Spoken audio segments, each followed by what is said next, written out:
selamat siang. Hari ini kita akan praktikum KG2 tentang belajar kayu. Selanjutnya nanti dijelaskan sama nanti pengertian dari belajar tadi sama tujuannya, ya.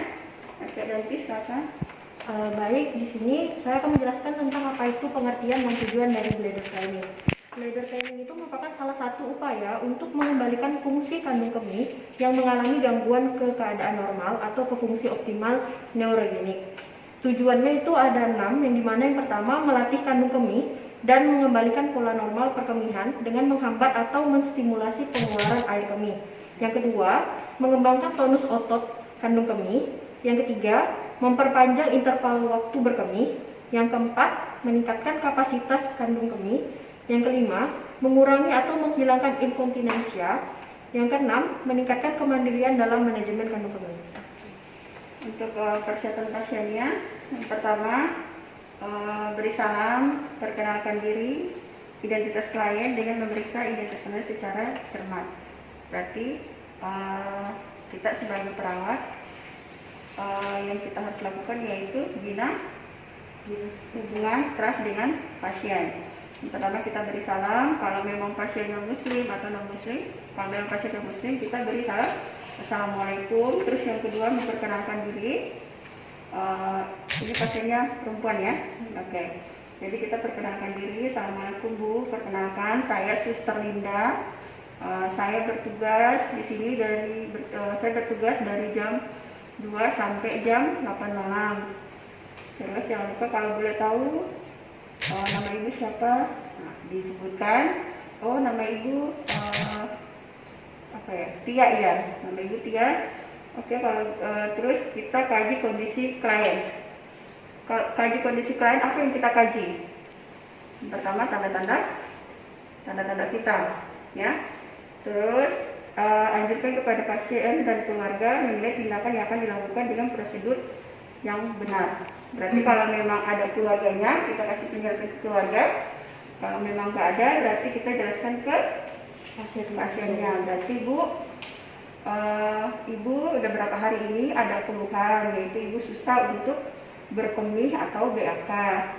Jadi di sini saya Suster Linda selaku perawat di sini ingin membantu ibu supaya ibu bisa berkemih secara normal, ya, secara normal dengan baik tanpa ada rasa nyeri. Oke, itu untuk persiapannya. Oke Bu, apa ibu bersedia? Kalau pasiennya bersedia berarti kita kasih waktu untuk mempersiapkan alat. Oke Bu, karena ibu udah bersedia, tunggu sebentar, saya nyiapkan alat-alatnya dulu. Oke, sekarang persiapan alat apa aja nanti? Yang pertama itu kita ada handscoon bersih tentunya. Yang kedua ada klem. Yang ketiga itu ada obat diuretik. Ya, obat diuretik itu diberikan nanti tergantung dari instruksi dokter. Biasanya itu Furosemide atau lasik ya. Kalau memang pasiennya ada terpasang infus, terpasang kateter, berarti kita pakai yang injeksi. Tapi tidak menentu ya, tergantung instruksi dokter. Ada juga tablet ya, tergantung dari instruksi dari dokter. Terus air minumnya. Oke. Setelah itu kita cuci tangan.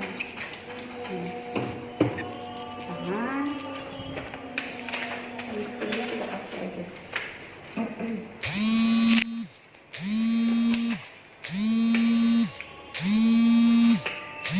Sebenarnya kalau perkenalan atau itu sebenarnya sudah pada tahu ya cara komunikasi dengan pasien ya. Tidak usah terlalu panjang. Oke, dan tahap orientasinya Yang pertama berikan salam. ya, salam tidak beri memori aja, tidak berikan salam. Memberitahukan apa yang akan dilakukan. Oke, Ibu, kita hari ini jam 11.30 akan membantu Ibu untuk bagaimana cara berkemih yang betul atau yang benar ya Ibu ya, karena Ibu udah beberapa hari ini keluhannya susah untuk berkemih atau BAK, terus ibu paksa pun kadang suka nyeri, makanya saya akan membantu ibu untuk bisa pola berkemihnya itu bisa secara benar, pola berkemihnya secara benar seperti apa ibu ya. Terus kemudian tentukan pola waktu biasanya klien berkemih. Ibu biasanya kalau BAK atau berkemih itu dari biasanya jam berapa? Dalam satu hari itu jam berapa? Umpama pasiennya kan kalau pagi biasanya jam subuh ya, jam 6. Terus kalau siang, tapi kadang nggak tentu ya. Kadang pola berkemih tiap-tiap orang itu kadang nggak tentu. Kenapa nggak tentu? Karena tergantung dari intensitas otot. Bukan otot, intensitas dari, maksudnya pola minumnya seperti apa gitu. Dia minum tuh air putih itu satu hari berapa gitu kan. Cuma karena ini kondisinya pasien ya, jadi karena kondisinya pasien, jadi kita jadi pasien umpama dia nentuin oke, dari jam saya biasanya berkemih start dari jam 12 siang, oke, dari jam 12 siang, terus nanti jam 6 lagi saya berkemihnya gitu kan, terus nanti malam mau tidur jam 8 saya berkemih lagi ya gitu. Jadi kita nentukan pola biasa klien itu dari klien ya, kita nentuin. Oke, yang kedua, rencanakan waktu toilet terjadwal berdasarkan pola dari klien. Nanti seperti ini. Ya, oke. Berarti ibu berkemihnya kan atau BAK-nya itu dari jam 12, jam 6 sore sampai jam 8 ya. Jadi nanti pada saat waktu-waktu itu kalau memang ibu berkemihnya sedikit-sedikit, ibu bisa ditahan ya, bisa ditahan ya. Lanjut ya. Berikan pasien sejumlah cairan untuk diminum pada waktu yang dijadwalkan secara teratur. Oke, berarti nanti sekarang jam 11.30, berarti nanti jam 12 pola waktu biasanya ibu berkemih, nanti 30 menit ini saya kasih ibu untuk minum air putih dulu. Tapi selama 30 menit ini kalau seandainya ibu ada merasa untuk BAK atau BAK, ibu tahan dulu sebentar ya, tahan dulu sebentar sampai batas waktu jam 12 pertama ya, sesuai dengan pola dia. Berarti kita kasih air minumnya ya. Jadi air minumnya ini 2500 mili per hari ya, karena dijadwalkan dia berkemihnya jam 12, berarti kita harus ngasih 30 menit sebelumnya ya, berarti di jam 11.30 ya. Ibu diminum dulu airnya, oke. Setelah diminum, terus ditunggu sampai 30 menit. Ibu nanti ditahan dulu. Kalau memang ibu pingin BAK, ditahan BAK, ibu tahan dulu selama 30 menit ya. Nanti setelah itu saya balik lagi ya. Oke. Kita udah kasih ini ke pasiennya, terus 30 menit. Udah selesai 30 menit ya, udah 30 menit. Berarti apa yang kita tanyakan ke pasiennya? Apakah Ibu, apakah ibu udah pingin berkemih? Udah suster, mama dia jawab ya, udah suster, tapi kayaknya susah gitu, kayaknya mau berkemih itu susah. Oke, saya bantu ya ibu ya. Kita bantu. Yang pertama, posisikan pasien dengan kepala fleksi, kaki Oke. dan punggung di support. Iya, oke. Nanti ibu permisi ya, kakinya pahanya kita fleksikan. Jadi posisinya gini. Jadi posisi kaki itu tahu kan fleksi kan? Enggak bisa soalnya. Nggak bisa. Jadi posisi kaki fleksi. Nah, gitu. Nih. Di fleksi. Ini yang pertama. Yang pertama itu kita apa? Meses. Iya. Meses di daerah bladernya, ya kan? Kita meses. Mesesnya pelan-pelan aja. Itu fungsinya untuk kita rangsang si pasiennya itu biar dia bisa berkemih. Cara mesesnya biasa aja kayak kita kayak gini-gini ya, kayak di meses-meses biasa gitu. Kalau memang pasiennya udah pingin berkemih, Kalau memang pasiennya bisa ke toilet, langsung kita bantu untuk ke toilet. Ya, sambil kita mesus, kita tanya, Bu, gimana, udah pingin BAK atau udah pingin kencing, Bu? Terus kalau pasiennya bilang udah bisa, Bu, cuma masih sedikit-sedikit agak nyeri, berarti kalau memang sedikit-sedikit kayak dia tes gitu, nggak, ibarat kata nggak tuntas, ya. Kalau nggak tuntas berarti kita bantu massage lagi, walaupun sedikit-sedikit. Kalau memang udah nggak, suster saya udah pingin apa, udah kita bantu ke kita bantu ke toilet.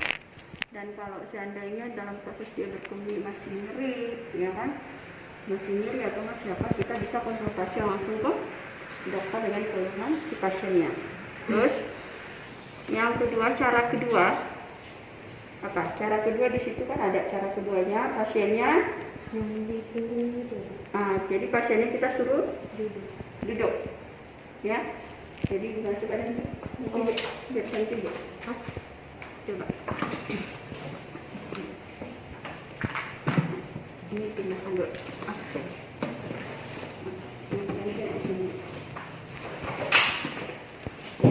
Jadi pasiennya disuruh duduk.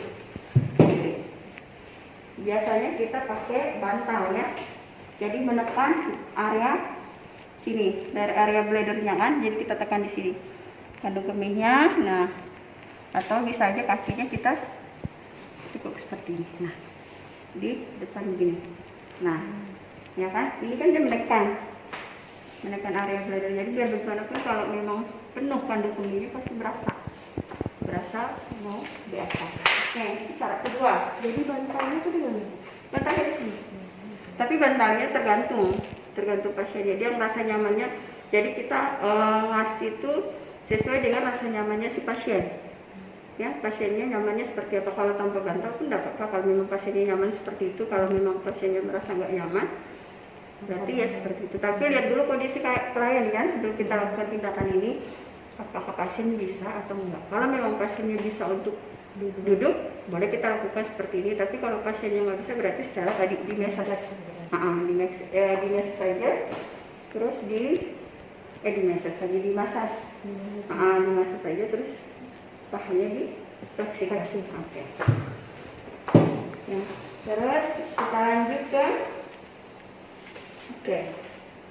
Jadi setelah itu anjurkan klien untuk mencoba berkemih selama setiap 2 jam. Ya. Jadi ibu nanti cara ini ibu akan coba sendiri. Kalau memang nggak bisa, nanti bisa panggil kami lagi, panggil saya lagi selagi saya masih bertugas. Nanti ini kan ibu udah berkemih, ya, ibu udah berkemih walaupun masih sedikit-sedikit. Nanti 2 jam kemudian boleh, ya, ibu boleh coba lagi untuk berkemih lagi. Jadi setiap 2 jam intervalnya. Tapi kalau memang selama 2 jam, ya, masih ibu udah nggak tahan, atau ini sekarang jam 12, 2 jam lagi berarti nanti jam 2. Tapi kalau sebelum jam 2 atau jam 1 ibu udah pengen berkemih, silakan. Jadi kita nggak bisa memaksakan si pasiennya kalau dia udah ingin berkemih, ya. Oke, terus agar pasiennya, ini kan kita ibarat kata melatih, ya. Jadi agar pasiennya nggak lupa, itu kita pakai alarm. Jadi kita jam 12, kita bikin jam 2. Tapi lihat lagi kondisi pasiennya. Kalau memang bisa sampai jam 2 dia bisa menahan untuk berkemih, tidak jadi masalah. Tapi kalau jam 1 nggak apa-apa. Jadi nanti kita lihat intervalnya, kita cek lagi kondisinya. Kalau memang jam 2 dia bisa ya jam 1, berarti alarmnya kita ubah lagi ke jam 1, ya. Oke, itu pada siang hari. Kalau untuk pada malam hari, berarti 2 kali sebelum tidur. Kadang juga kan sampai kadang malam hari itu jam 12-an atau jam 1 itu biasanya pasien berkemih. Jadi dari awal tuh kita udah tanya pola dia berkemihnya seperti apa, ya. Oke. Terus jadi dibatasi cairan sampai jam 5 sore. Berarti ibu nanti untuk jam nanti sampai jam 5 nanti ibu kurangi untuk minum ya ibu ya, nanti kurangi untuk minum sampai jam 5 sore, nanti tetesannya pun kita atur ya kan, kalau memang pasiennya terpasang infus. Terus setelah itu anjurkan pasien untuk berkemih sesuai jadwal, udah kita anjurkan. Terus apa lagi, menahan urinnya sampai waktu BAK, udah tadi kaji tanda-tanda retensi urin ya. Jadi kaji tanda-tanda retensi urin itu kalau memang normalnya itu berapa? Normalnya itu kan kalau untuk urin normal kan 50 sampai 200. Kalau lewat dari 200 berarti udah retensi, berarti ini kan ke gelap. Jadi nanti kalau bisa urinnya kita tampung ya, kalau memang pasiennya ke kamar mandi, urinnya kita tampung, kita cek lagi ya. Terus anjurkan pasien untuk melakukan program latihan secara kontinu. Jadi ibu, nanti apa yang saya ajarkan nanti ibu coba lakukan sendiri. Kalau memang ada yang ibu kurang paham atau apa, bisa ibu panggil saya bisa ibu panggil saya kembali untuk melatih ibu berkemih dengan baik dan benar. Oke. Ini pasien yang tidak terpasang kateter. Kalau pasien yang terpasang kateter sama, kita tentukan juga pola waktu biasanya klien berkemih. Tapi kalau untuk pasien yang kateter kan kita nggak tahu. Namanya udah terpasang kateter, udah kalau dia mau berkemih udah langsung keluar aja. Tapi kita tanya lagi. Cuma kadang kalau pasien yang terpasang kateter kita nggak nyadar. Iya, Bu, karena kan otopnya tuh enggak kadang nggak nyadar. Biasanya tuh indikasinya tuh pasien-pasien yang post op ya, mau lepas kateter. Enggak, pasien-pasien yang selesai post op itu operasi ya, post op atau mau ada indikasinya tuh. Terus rencanakan waktu toilet berjadwal berdasarkan dari klien, bantu seperlunya. Kenapa dibilang bantu seperlunya? Karena pasiennya udah terpasang kateter, jadi kita nggak bisa mengontrol. Cuma kita kasih edukasinya ke pasien ya. Ibu atau bapak ini baru selesai operasi. Kita lihat dari urinnya, ternyata dari jam 12 dari jam 11 ibu selesai operasi sampai sekarang. Kita lihat dari urin bagnya belum ada urin, berarti ibu belum berkemih ya kan. Berarti saya akan coba membantu agar ibu bisa berkemih dengan baik ya, karena kita lihat dari urin bagnya ya. Karena ibu kadang kalau masang kateter pun kadang nggak nyadar ya, nggak nyadar dia udah biasa atau belum, udah biasa atau belum. Oke. Nah, sama seperti tadi ya, sebelum kita latih ini kita berikan air minum 30 menit sebelum dilakukan tindakan bladder training ya. Beritahu klien untuk menahan berkemih pada saat terpasang kateter. Berarti kita klaim dulu ya. Nah, kita klaim dulu kalau terpasang kateternya. Nah, kita klaimnya di sini ya, dan klaimnya di sini ya, kita bocor. Nah, kita klaim seperti ini. Oke, ibu, ini kateternya sementara saya klaim dulu ya. Sementara saya klaim dulu selama 2 jam, 1 sampai 2 jam ya. Nanti setelah 1 sampai 2 jam, pada saat ibu udah mau berkemih, kateternya saya buka. Tapi kalau memang selama 1 sampai 2 jam ibu udah pingin berkemih, boleh panggil saya untuk melepaskan klaimnya untuk ibu berkemih ya, seperti itu. Oke. Terus lanjut lagi. Oke, kalau 1 sampai 2 jam udah mau berkemih, tapi sebelumnya kalau memang urinnya ada, kita kosongkan dulu. Ini mau kita takar kan. Jadi kalau seandainya urinnya kosong, urin bagnya kosong, berarti nggak usah dikosongkan. Tapi kalau ada, kita kosongkan dulu, baru kita Oke. Terus Cek dan evaluasi pasien. Oke. Jika pasiennya ada kesakitan, ya, jika pasiennya ada kesakitan atau tidak toleran terhadap waktu 2 jam seperti tadi, berarti boleh kita lepas. Karena kan kalau nahan kesakitan 1 sampai 2 jam tergantung dari kondisi si pasiennya, ya. Berarti kita lepaskan, ya. Ini intervalnya sih memang 2 jam, 1 sampai 2 jam. Tapi kalau memang kurang dari 2 jam, kalau kita jadwalkan jam 2, dia sudah jam setengah 1 atau jam 1 dia udah nggak tahan, udah nyeri, boleh kita lepas, ya. Nggak bisa kita paksakan si pasiennya. Oke, setelah 2 jam boleh kita lepas, boleh kita lepas klemnya. Nah, seperti itu. Nah, biarkan klem tidak terpasang selama 15 menit. Berarti ini 15 menit udah keluar urinnya, kita istirahatkan dulu sebentar. Setelah itu kita coba lagi seperti tadi. Kita klem lagi seperti tadi. Tapi intervalnya tergantung dari kondisi pasien. Ya, itu patokan untuk 2 jam. Kalau memang pasiennya selama 2 jam dia nggak berkemih, berarti nggak apa-apa. Berarti setelah 2 jam kita lepas. Ya, untuk pasiennya terpasang kateter. Tapi kalau dalam 2 jam kita klaim dia udah nggak tahan, ingin berkemih, boleh kita lepaskan. Oke, terus prosedur ini jangan lupa dilakukan selama 24 jam. Berarti setiap 2 jam, ya. Setiap 2 jam. Jadi kita yang si pasiennya dengan pasien kateter ini, kalau pasien yang nggak terpasang kateter, bisa kita kasih edukasinya ke pasien atau ke keluarga. Dia bisa sendiri, kan. Tapi kalau dengan pasien yang terpasang kateter nggak bisa aktivitas, nggak bisa ke toilet atau ini, dia cuma diem. Apalagi dengan pasien-pasien post-op atau dengan pasien-pasien yang dengan indikasi-indikasi yang memang nggak bisa dia untuk bergerak, dan memang dengan indikasi yang nggak bisa dia untuk melakukan tindakan seperti ke toilet, ke toilet. Berarti kita yang sebagai perawat harus langsung ke pasien setiap 2 jam kita ngecek. Oke. Berarti selama 24 jam pertama kita lakukan ini ke pasien, baik itu pasien yang terpasang kateter maupun tidak terpasang kateter. Kita lakukan selama 24 jam sampai pasiennya benar-benar, tapi 24 jam itu nggak tentu.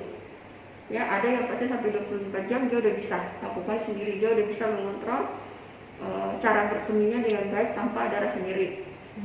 Begitupun dengan pasien yang terpasang kateter. Tapi kalau selama 24 jam pertama masih belum juga, berarti kita lanjut lagi. Jadi nggak bisa nentuin, ya, selama 24 jam itu nggak bisa nentuin bahwa pasien itu 24 jam ini pasien udah bisa, nggak bisa. Kita lihat kondisi si pasiennya, dia bisa nggak selama 24 jam pertama. Kalau memang nggak bisa, berarti kita lanjut lagi, ulang lagi seperti awal menerapkan. Baik itu pasien yang terpasang kateter maupun tidak terpasang kateter. Jadi kalau jika pasiennya yang 24 jam pertama pasiennya sudah terpasang kateter, dia udah bisa mengontrol cara berkemihnya dengan baik, langsung kita up kateternya, ya, up kateter. Oke. Sekian untuk praktikum hari ini. Jika nanti ada pertanyaan, langsung, biasa nanti meeting, ya, langsung kan semuanya. Nanti kalau memang ada pertanyaan, nanti bisa koordinasi dulu ke asistennya, ya, ke asistennya. Udah, untuk sekian hari ini. Assalamualaikum warahmatullahi wabarakatuh.